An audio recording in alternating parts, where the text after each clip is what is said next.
If you look at it from a physiologic standpoint, your body sort of is either feeding, which means you're eating, and when you're eating, you're taking in sort of food energy, which is calories, Yep. and your body wants to store those calories. So insulin, which is a hormone, goes up when you eat, it stores those calories. So you have to have sort of an equal period of time where your insulin is going to fall, which is the signal that your body should start using those calories that it's stored.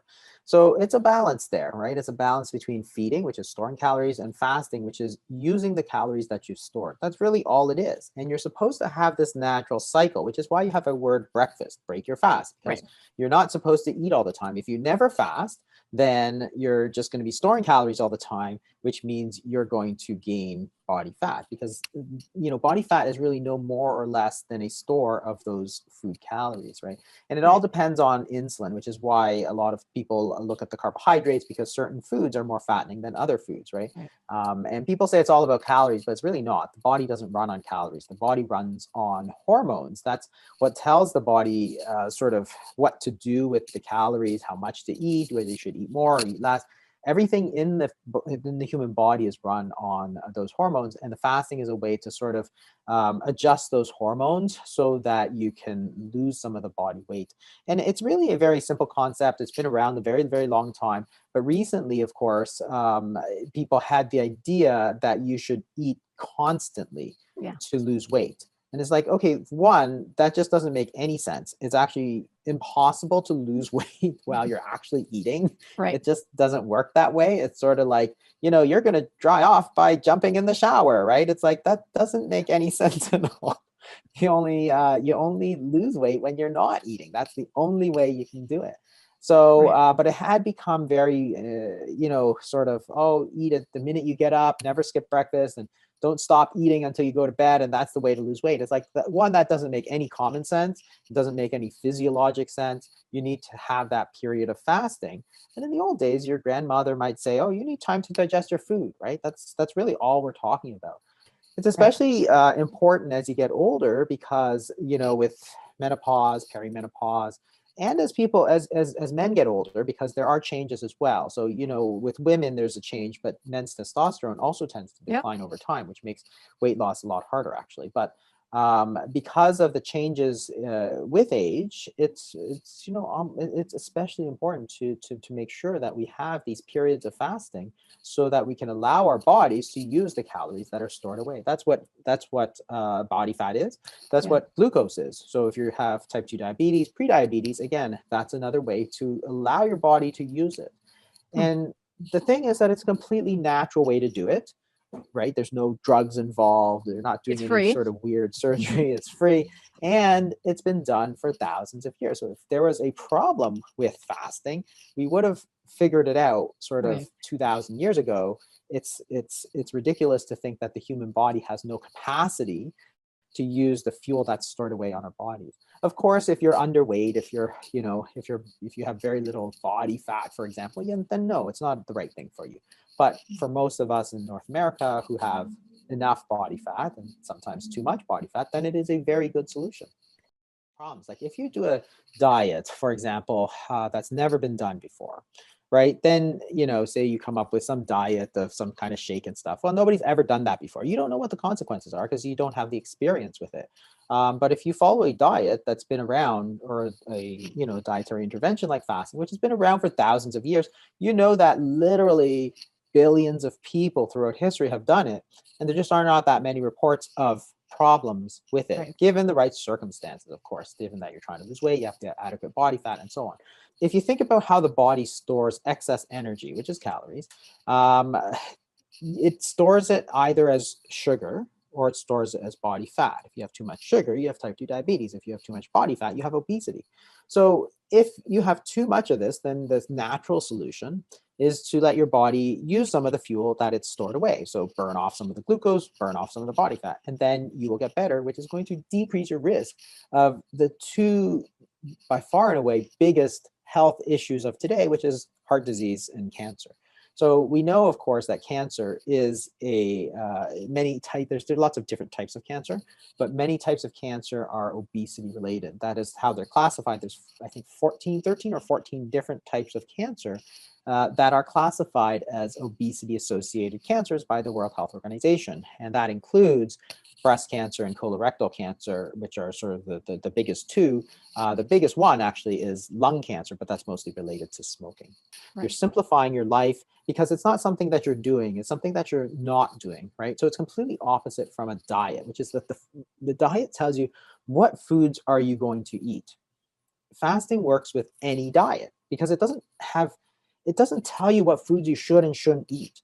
It just tells you that there's a period of time that you need to set aside that you're not eating to digest your food or to use some of the food that you stored away. So whether you're vegan or paleo or carnivore or keto or whatever you want, cabbage soup if you want, but it's whatever diet you want to do. So whether you eat a traditional American diet or a traditional, Indian diet or a traditional Chinese diet, it's still going to be the same. And that's a huge benefit. It's also very flexible. That is, you can do it and you can not do it. You can do more of it if you want to and less of it if you don't want to. If it's on holidays, you don't want to do it, but then you do more after the holidays to make up for it. So completely flexible. And it's powerful because if you don't eat, you're going to lose weight. So people have fasted for, days on end and done very well. The thing about diets is that suppose you decide you're going to be a vegan and you want to lose weight, but you're not losing weight. Well, you can't be more vegan than vegan, or you can't be more Mediterranean than Mediterranean, right? Or whatever you are, or more paleo than paleo. There's a limit there, but with fasting, there's no limit because you can just continue to fast until you lose that weight. So you know that at some point you're going to lose the weight, which gets us sort of so there's a huge number of benefits, and then there's a lot of myths that go around it. And people try and tell you shouldn't do it for certain reasons. And some of these are very, it's funny because they're almost the exact opposite. So one of them, one of the sort of persistent myths is that it's going to put you into starvation mode, which is this idea that your body is going to shut down when you don't eat. Right. And it's actually completely untrue. In fact, it's the opposite. When you don't eat, your body actually doesn't shut down. It actually ramps itself up. And the reason for this is that as your hormone insulin goes down, remember, so when you eat, insulin goes up, tells your body to store calories. When you don't eat, insulin goes down, your body tells itself to liberate those calories. So taking, instead of storing glucose and storing fat, it's going to take glucose and it's going to take fat, it's going to turn it back into blood sugar so that you have energy. The thing is that one of the hormone system that gets revved up during that time is the sympathetic nervous system, which is noradrenaline. So you're actually increasing stimulation to your body. You're going to have more energy. It's just going to come from a different source. It's not going to come from food. It's going to come from your body fat or your blood sugar, right? But you're going to have more energy because that's what your hormones are telling you to do. And you can see this, so you're going to get increased concentration. So again, one of the myths is that, well, I have to work, I have to eat. No, you don't have to eat. You can concentrate just fine not eating. And people are just going to say they're tired, but you're going to have more energy. We see it all the time. People actually have so much energy. Sometimes they can't even sleep properly because their body's just sort of flooded with energy. And if you think about it, it makes sense. If you think about Thanksgiving, you had a huge Thanksgiving meal. Do you feel all that energetic, or do you just want to lie on the couch and watch TV, right? Because that's what your body is doing. Once you've had that huge meal, you're trying to store it away, right? You're not trying to use it. If you look at animals, you look at a lion who just ate, it's just sort of lying there, not very interested. Or you look at the hungry wolf who hasn't eaten. Is he lethargic and falling down? Not at all. No. He's got so much energy and he's zeroed in and focused because that's how he's going to get food. So those myths that, you're going to go into starvation mode, it's the opposite. When they do a study of people fasting for 4 days, so they looked at the amount of energy, the amount of calories that these people were burning. People say, oh, you're going to go into starvation mode, meaning your body's going to burn less calories. When you actually measure it, so you measure people at day 0, and then you give them no food for 4 days. Then you measure how much energy they're burning. The amount of calories that they burn in a day goes up by about 10%. So before they did the fasting, they're burning 2,000 calories. As they fasted for 4 days, at the end of those 4 days, they were burning 2,200 calories per day. So more calories per day, which is obviously a huge advantage if you are trying to lose body fat, because it means that that's where it's coming from. So the second idea, the second myth is that, you're going to be tired, you can't concentrate, and that's also false. The third myth is that you're going to lose muscle mass. And this one always seems strange to me because you know, people talk about muscle mass and eating like there's this very tight correlation, um, but there's not. So just remember, how much muscle you have depends on how much you exercise that muscle. Okay. Again, assuming that you're not malnourished and are protein deficient. If we could just eat and build muscle, hey, I'd love it, but it doesn't work like that.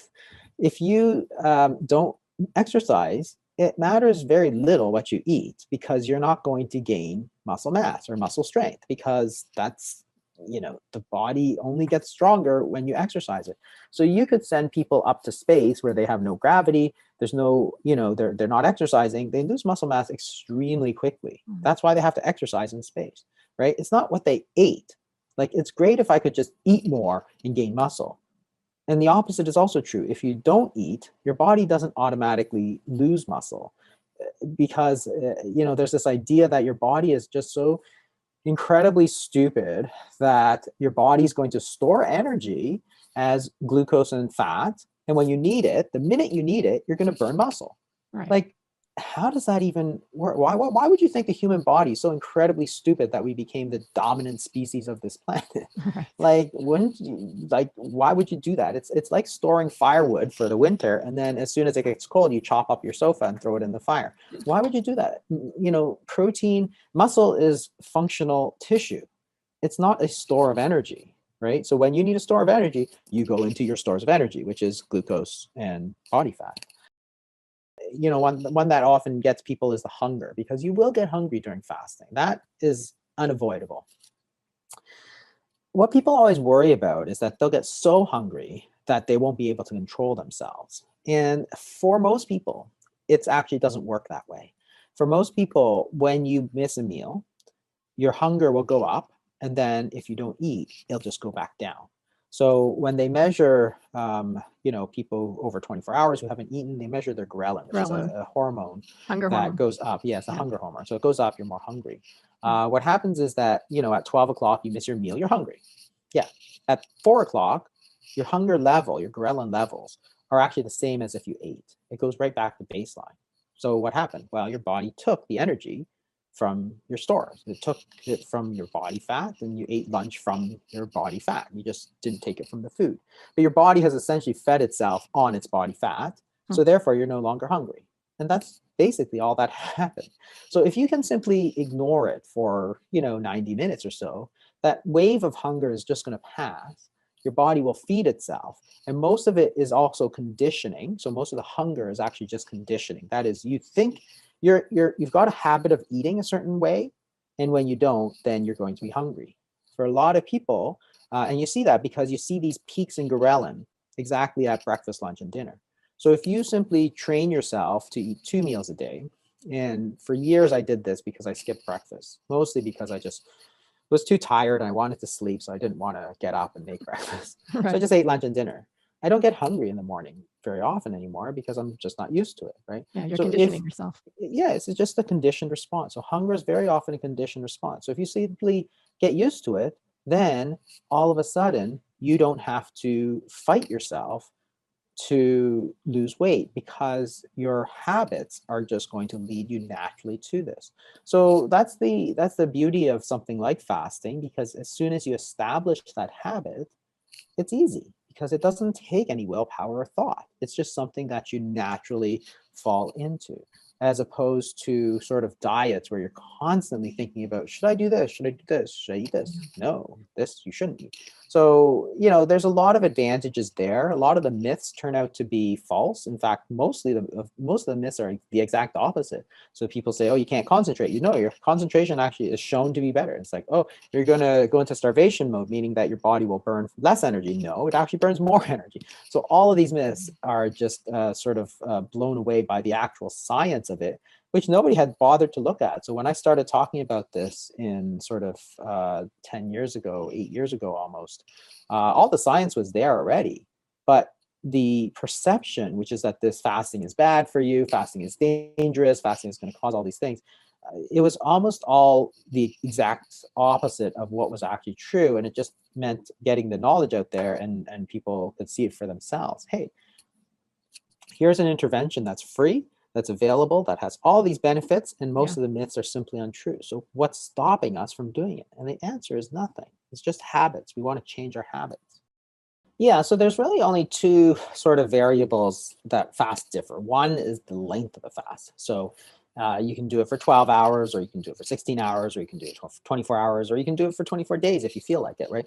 So the body goes through certain stages. I did do a whole video on this on YouTube called The 5 Stages of Intermittent Fasting. And during those stages, you sort of go through different phases, so that at one point you're burning more glucose, and then you get into the stage of sort of gluconeogenesis, where you are burning some protein, not necessarily muscle, but protein. And that's important because of this whole idea of autophagy and how it's actually considered to be highly beneficial.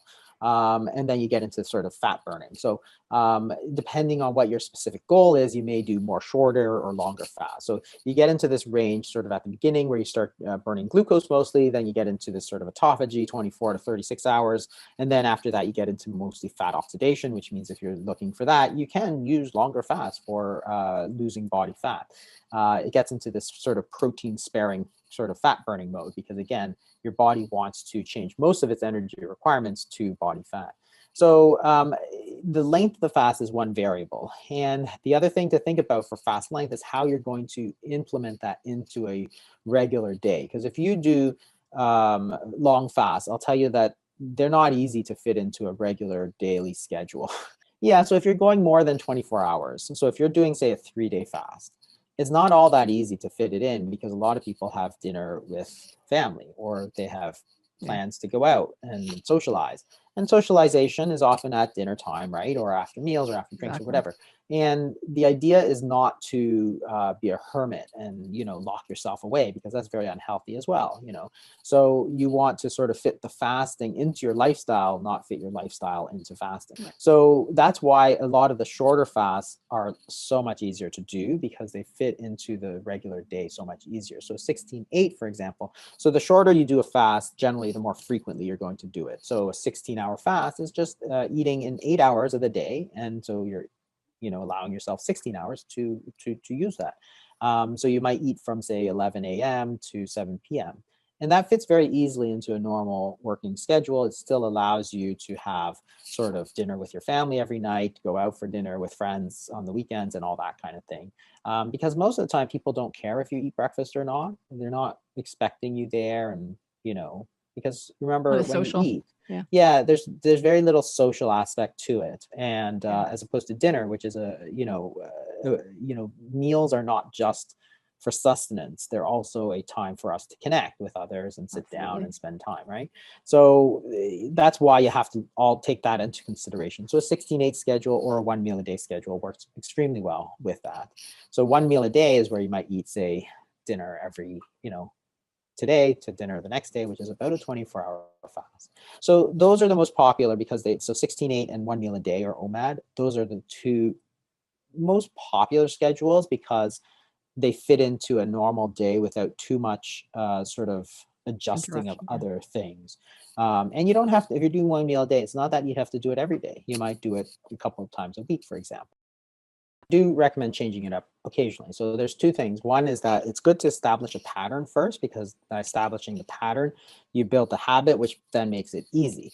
So then you no longer have to think about it. So for example, cutting out snacks and skipping breakfast is an easy one, because it's once you build that into the habit, you no longer have to think about it, worry about it. You don't have to think, am I eating breakfast today? Am I not eating breakfast? You just don't, because that's just the way you do. And it makes it easy, because the hunger typically just sort of goes away as well, because your body is used to the fact that you're not eating at 9 o'clock in the morning or whatever. So you want to first establish the baseline habit. Then if you get into a plateau, so if you're doing well, then there's no reason to switch. If you hit a plateau, which a lot of people do, that's when you want to start changing it up and go a little longer, go a little stricter, change it up in terms of what you're doing to sort of shake your body up a little bit. Because if you get into this sort of steady state where you did lose some weight, it did well, but now it's sort of flatlined, that's when you want to change it up every so often. And so you keep your baseline, but then every so often you throw in some extra stuff so that you shake it up. And it's no different than, say, exercise, where you would do a high intensity workout, for example. If you're sort of flatlined in terms of your progress, you might start doing some sort of interval sprints or whatever like that, right? I think it's doable. It all depends on what your goals are and Right. how far along you are. So if you have severe health issues, well, I wouldn't recommend it at first. But if you're in a place that's good and you're happy with where you are and you want to say do a cheat day or whatever, then yeah, it's absolutely, because that's what's going to keep you sort of in tune with the whole program. And remember, fasting is flexible. That is, you don't have to do it every single day exactly the same. You could do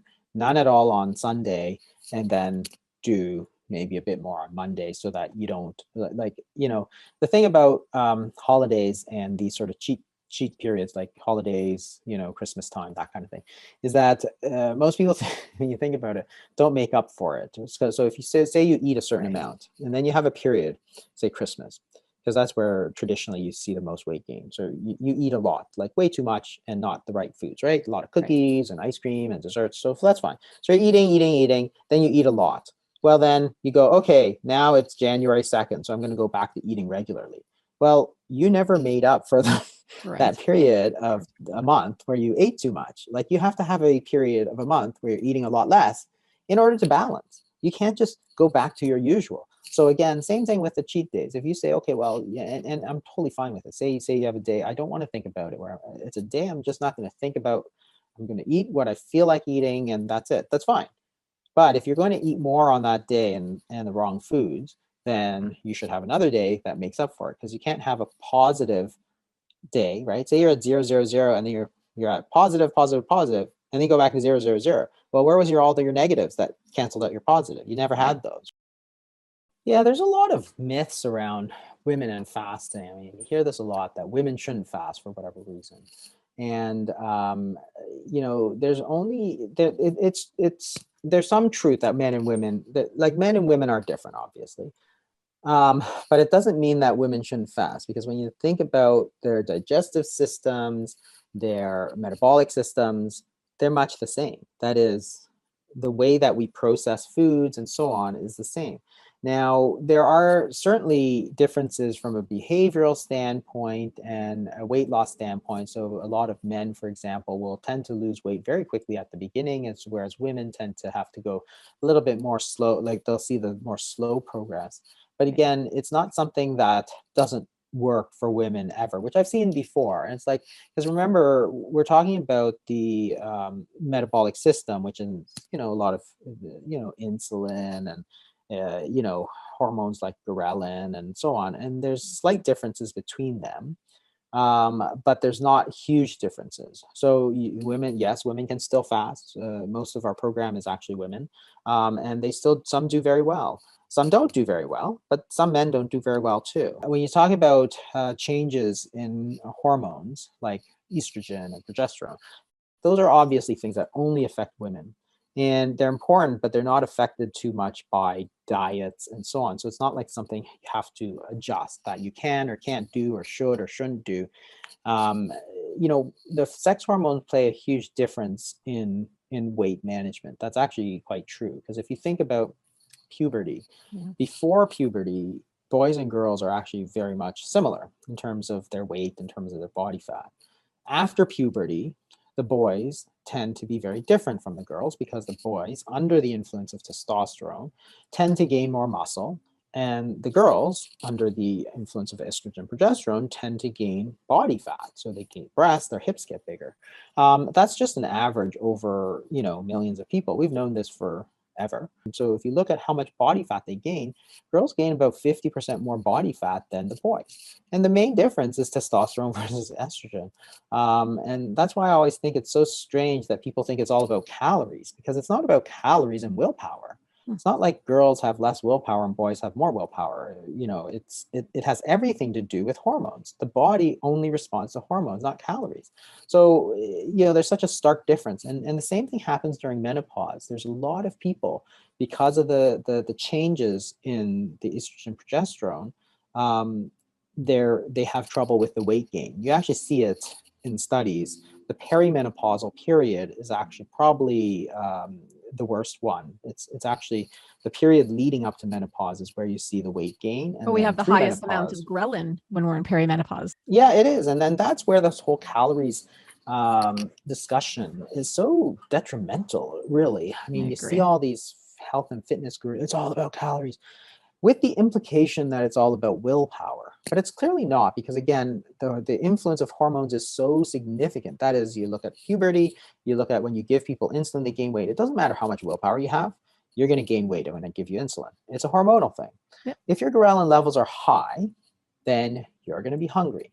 You're not eating because you have no willpower. You're eating because you're hungry. So the problem wasn't the calories. The calories was just something for the, gurus to blame you for. Like it's essentially what they like to do is blame the victim. They say, oh, it's your own fault, right? You ate that donut. It's like, well, why were you so hungry? Because your ghrelin levels were high.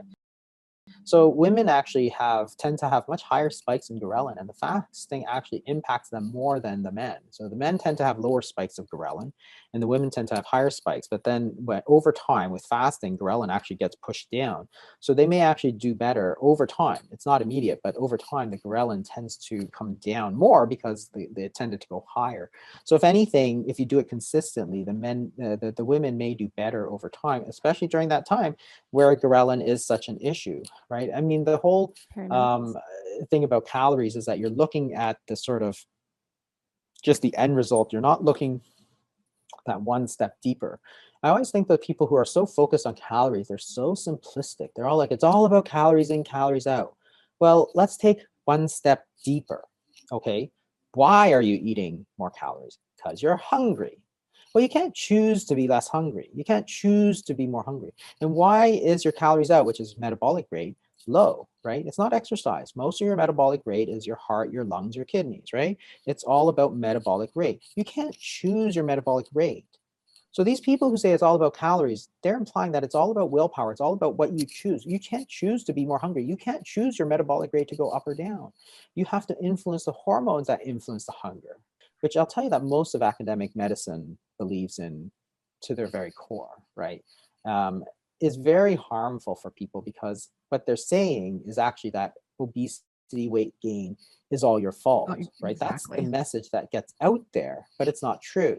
It's like the hormones are all messed up, so let's fix the hormones, not, you're eating too many calories, you have no willpower, which is what most people are saying, right? And that's where all the negativity comes in. I get hundreds and hundreds of comments from women that are being told that by their healthcare professional. It's, it's your fault, or they won't even talk to them until they lose weight, or they need to eat less, exercise more. I mean, it is so detrimental. It is body shaming. It makes me really sad when I hear it, but I hear it over and over. I hear it over and over too. And I always think that those people actually think they're right too, like the healthcare professionals and a lot of influencers on social media and so on. If you think about it, the entire idea of calorie deficits is just this giant piece of circular logic, right? Because it's like, okay, so this is what they say. In order to lose weight, you have to eat less than you burn. Okay, and they say, oh, that's obvious, right? Well, how do you know you're eating less than you're burning? It's like, because you're gaining weight, right? Well, that's just circular logic. You're defining the problem in itself, right? So, because you don't know how much you should eat, because you eat different than I do, than everybody else does. Everybody eats a certain amount, right? So you're saying that you have to eat less than you burn, but how do you know you're eating too much, right? So you see what I'm saying, right? They're saying that you're getting fat because you're eating too much. Well, how do you know you're eating too much? Because you're getting fat. Well, okay, so A causes B, B causes A. That's circular logic. That is classic circular logic. And that's why people believe it, because it's like, you're gaining weight because you're eating too much. We know you're eating too much because you're gaining weight. There's actually no logic in there at all. It's a classic logical fallacy. But if you repeat it over and over, people believe it's true. So first of all, there's never a calorie deficit, because the energy balance equation, which says body fat equals calories in minus calories out, right, is a balanced equation. There's no deficit anywhere. You have to balance the two sides. So there's three variables. You have body fat, which is a store of calories, right? You have energy in, energy out, calories in, calories out there. So there's three variables that can change. Suppose you reduce your calories in. So that's one of the variables. It's possible that you could lose body fat. That could balance the equation. But it's equally possible that you could simply reduce the energy you expend. That will also balance the equation, right? That is to say, say you eat 2,000 calories, you burn 2,000 calories, your body fat stores are stable. Now you want to lose weight. You go to 1,500 calories in, and the calories in, calories people say, for sure that's going to work. It almost never works because there's two possible ways you can balance the equation. So you're eating 1,500. You could either continue to burn 2,000 and lose body fat. Yes, you could. That almost never happens. In practice, in real life, and in every single study, scientific study we've done over the last 50 years, what happens is that you eat 1,500, your body burns 1,500, and your body fat stays the same. Actually, it's even worse than that, because what the studies show is that, so from going from 2,000, and stable, you eat 1,500, your body actually drops your expenditure to 1,400. Then you start to gain weight. So you lose weight initially for 6 months. As your body adapts, your metabolic rate goes down to 1,400, you're eating 1,500 and gaining weight. And then people say, well, you must be gaining weight because you're cheating on your diet. You're not cheating on your diet. It's because you've dropped your energy expenditure so low. We know that happens. Every single study we've done shows that that is what happens. And yet this is what people tell you, eat less. It just doesn't work, because what you've done is you haven't created the conditions necessary to use the body fat. Remember, what you want to do is to, if you have 2,000 calories in, 2,000 calories out, body fat as a store, right? So it's like, imagine this. Say you go to the grocery store, you get food, you eat some food, and you put whatever stored into the fridge, right? So if you, all of a sudden, so you're going 3 times a day to buy food, you store some, you eat some, it's all in balance. Now all of a sudden, you don't go to a store, so there's nothing to eat, but your fridge is locked. Well, what do? Well, you can't burn anything, you can't use anything, right? Yep.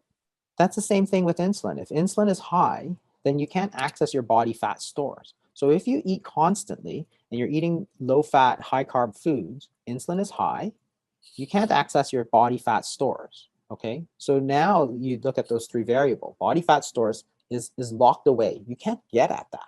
Yep.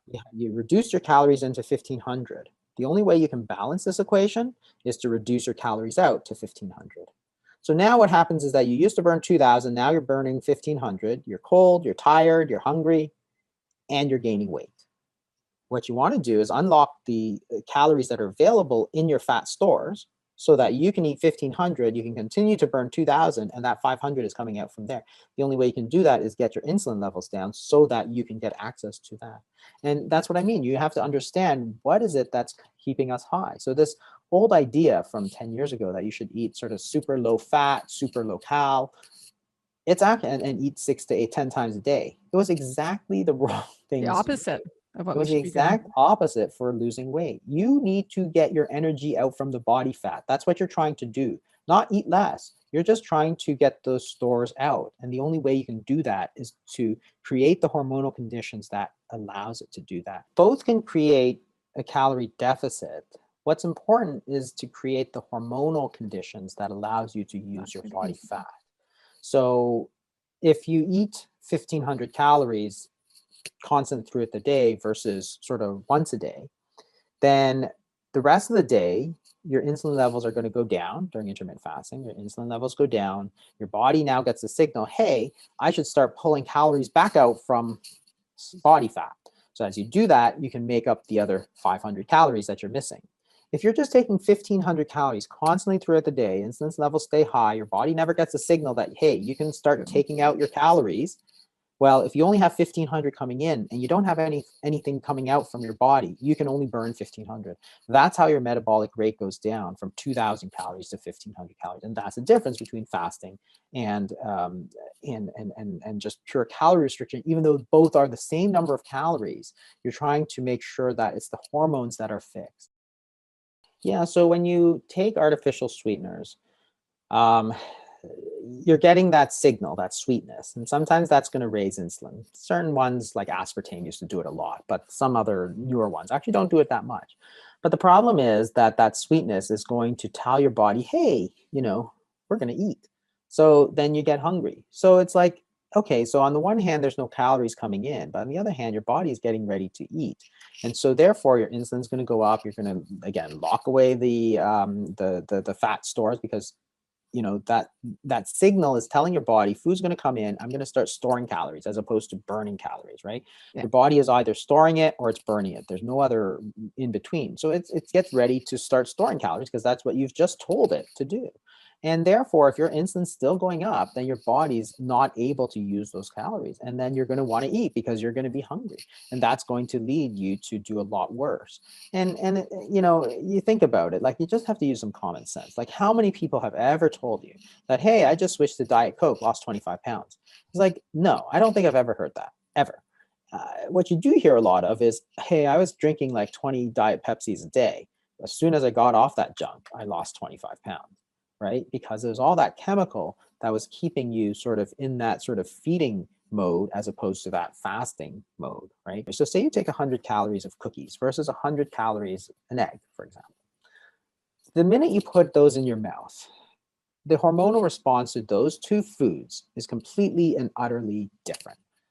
And that's not in dispute. We know that. Certain foods are going to spike insulin. The cookies are going to spike insulin like crazy. The egg is not going to. Yeah. So what's going to happen? So you spike insulin, your body takes that 100 calories and it takes a super high insulin and says, oh, I need to put all this into fat because it's a storage form. So I take these 100 calories of cookies, I store it into fat. Well, there's no energy for your rest of your body. So you're going to want to continue to eat because you need energy for the rest of your body. If you take that egg, insulin doesn't go up. Your body uses the energy, right? Then you're not going to want to eat. So you're going to get full, you're going to get satiety. You're going to want to not eat, and your body is not going to be storing it because it's using it, right? So that 100 calories, your body has two choices. You can use it or you can burn it. You can burn it or you can store it, right? So which one it does makes a huge difference to how much body fat you store. So it's all about not the number of calories. It's about what the hormonal response to those calories is, which is completely and utterly different between two foods. Yes. So why would you say that they're the same? Why are cookies the same as an egg? Who gets fat eating spinach or broccoli, right? But there's a lot of people who get fat eating cookies. So calories are not the same. So people say a calorie is a calorie. It's like, that's so stupid. I never asked you if a calorie is a calorie. I'm asking you, are calories equally fattening? So the only implication is that certain foods are more fattening than other foods, right? Cookies are more fattening than broccoli. That's all I'm saying. Is that common sense? Yes. Yeah. In fact, your grandmother would have told you that if you think cookies are as fattening as broccoli, you're stupid. So if you look at satiety, it's very interesting because it tells you what you need to know. There are certain hormones that when you eat it, you get full. Okay, so peptide YY responds to proteins, cholecystokinin responds to fat, and there's also stomach stretch receptors. So if you eat foods that are sort of high in protein and fat, right, and most protein foods and fat foods sort of go together as opposed to carbohydrates, then you're going to get full and you're going to know when to stop eating. You can't just keep eating those foods. It's like when you're completely full. Say you had a big Thanksgiving dinner and somebody says, hey, why don't you eat another pork chop? It's like you're nauseous. You're like, I can't eat that. That's the same pork chop you happily ate like, you know, an hour earlier. It's the same food. It's that your hormones are like, your satiety hormones are ramped up. Peptide YY cholecystokinin. So proteins and fats, you're going to get full. You're going to naturally stop eating and you're not going to want more, which is great because if you don't want it, it's very easy to not eat it. Carbohydrates in their natural form contain a lot of fiber and they're generally very bulky. So they're going to fill up your stomach. Your stomach is going to stretch. You activate stretch receptors in the stomach and you're going to stop eating. The problem is that when you start taking carbohydrates that are highly refined, like flour or fruit juice, you take out all the pulp, you take out all the other stuff, you take out all the protein, you take out all the fat, right? That's what you do when you take wheat and turn it into flour.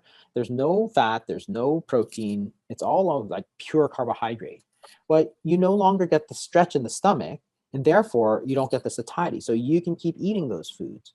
Whereas if you were to eat beans or something like, you know, vegetables, which have some carbohydrates, but have a lot of bulk, you're going to naturally stop. So in nature, when you eat natural foods, even carbohydrate containing foods, you're going to know when to stop because your stomach is full, as opposed to refined carbohydrates.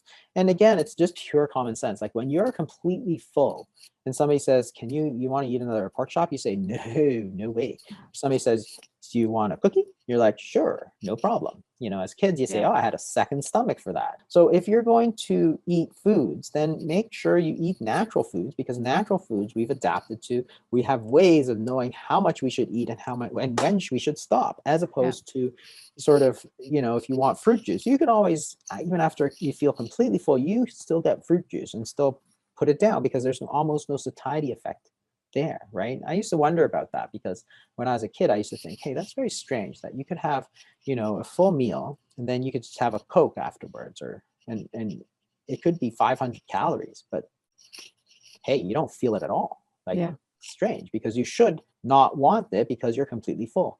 But there's a difference in those calories. That's why when people say calories, a calorie is so stupid and so misleading. And again, it's all those calories in, calories out people, because they don't understand that it's really about the hormones. In this case, the satiety hormones that are so important in telling you that you should stop eating, and you're bypassing that entire safety mechanism, and that's why you're gaining weight. And that's why things like, you know, the sweeteners, artificial sweeteners, refined foods is very bad for you. You can eat carbohydrate containing foods very easily, like, but if they're in their natural state, you're going to know sort of when to do it and when not to do it.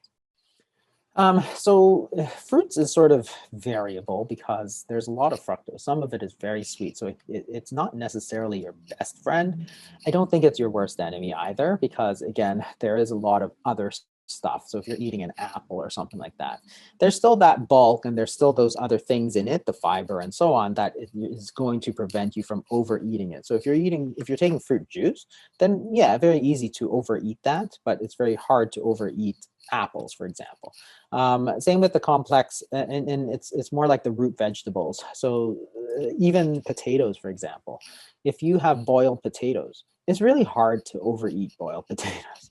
You just don't really want to. After a while, you just get full. Same with sweet potatoes. So again, not necessarily the best thing, but not necessarily the worst thing either. So it's not necessarily the carbohydrates in it. It's sort of it's all of those things. How do they affect it? How do they affect your satiety and so on? So that's why people used to eat a lot of carbohydrates, and it's a more complex thing, right? People look at China, where people used to eat a lot of rice, for example, and still didn't gain a lot of weight. Well, it's like, well, one, there's a lot of poverty at the time, and two, it was a very monotonous diet. That is, it was white rice and vegetables pretty much every meal for every day of the year.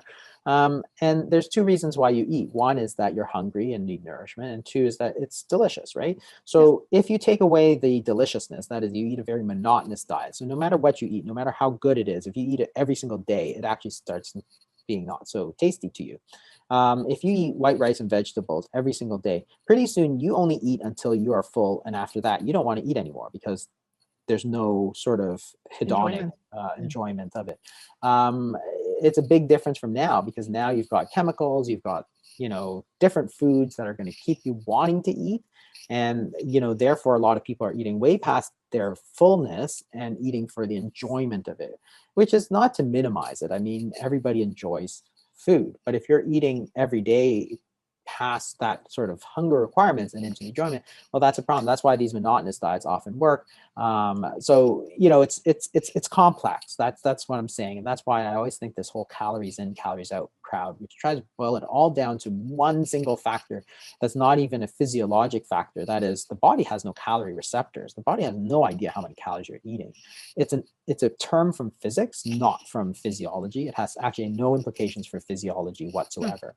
The blood tests, the fasting insulin is quite variable. That's the problem. So it will go up and down a lot. And I used to test it, but it was just so variable that you couldn't really make a heads or tails of it, really. And is The it time A1C of is day? useful. Sorry to interrupt you. Is it time of It's day? usually done, well, it changes during the day. So you always do it fasting. Even the fasting yeah. level would be like, today is this and tomorrow is completely Got different. it. Okay. And so it wasn't as useful as you'd think that it could be. Okay. So in the end, it winds up boiling down to clinical factors. That is, you know, mostly in terms of watching your diet. You'll still see it in terms of waist circumference and weight and so on.